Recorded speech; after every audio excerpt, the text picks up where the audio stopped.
अफ़ज़ाई लाइ हैदराबाद में जामनी बाज़ार मेलो मुनक़िद कयो वियो। रिपोर्ट करे रहियो आहे एहसान अली चांडियो। हैदराबाद में ॿारहाड़ी सां तइल्लुक़ रखंदड़ औरतुनि जी हिमत ऐं हौसला अफ़ज़ाई लाइ जामनी बाज़ार जे नाले सां सक़ाफ़ती मेलो मुनक़िद कयो वियो। सिंध म्यूज़ियम हैदराबाद में लॻायल 2 ॾींहनि वारे मेले में पीपल्स पार्टी जी MPA तंज़ीला शीदी, समाजी अॻवान रहीमा पंवर, शिरकतगाह जी डायरेक्टर हुमेरा शेख, ज़िले काउंसिल हैदराबाद जी मेंबर ज़ैनुल निसा मल्ला ऐं सिविल सोसाइटी जी अॻवान औरतुनि शिरकत कई। जामनी बाज़ार में क़ाइम कपड़नि, रिलियुनि तोड़े ॿियनि शयुनि जा स्टॉल बि क़ाइम कया विया आहिनि, जेके ॾिसंदड़ ऐं ख़रीदारनि जी तवजा जो मर्कज़ बणियल आहिनि। औरत जे हक़ लाइ जाखोरींदड़ शिरकतगाह तंज़ीम पारां मुनक़िद मेले में शिरकत कंदड़ औरतुनि अॻवाननि जो चवणु हो त असांजी औरत बाशऊर आहे ऐं हुनरमंद आहे।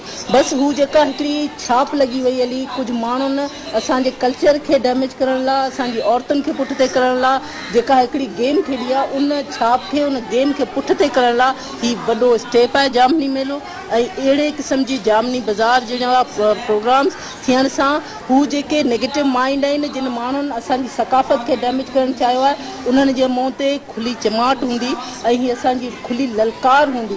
नंढा नंढा ॿार हिते असांखे माण्हू अचनि, इंजॉय था कनि, शयूं वठनि था। प्रिंटिंग्स कंदा आहियूं, शर्ट्स जी पाण हथनि सां प्रिंटिंग कंदा आहियूं ऐं असां पहिरीं पेंट कंदा आहियूं कंहिं शइ खे, पोइ उनखे डिजिटल कंदा आहियूं, पोइ वरी हुन जूं ब्लॉक प्रिंट्स कढंदा आहियूं। इहो असांजो वर्क हूंदो आहे जेको असां पंहिंजे हथनि सां कंदा आहियूं। सभु कुझु हैदराबाद में हूअं बि अपॉर्चुनिटीज़ घटि आहिनि। हिते तव्हां ॾिसो त मिनोरिटी कम्युनिटी ऐं मुस्लिम कम्युनिटी, हर कम्युनिटी जी फीमेल्स, NGO सेक्टर, हर सेक्टर जी फीमेल हिते आयूं आहिनि। माना औरत जंहिं बि सेक्टर खां आहे, चाहे उहा ब्यूटिशियन आहे, डॉक्टर आहे, पॉलिटिक्स आहे या कमीशन मां जेके बि आहिनि, हिते सभु मर्ज थी वियूं आहिनि, गॾिजी वियूं आहिनि। माना ही हिते हिकु औरत एम्पावर थिए पई।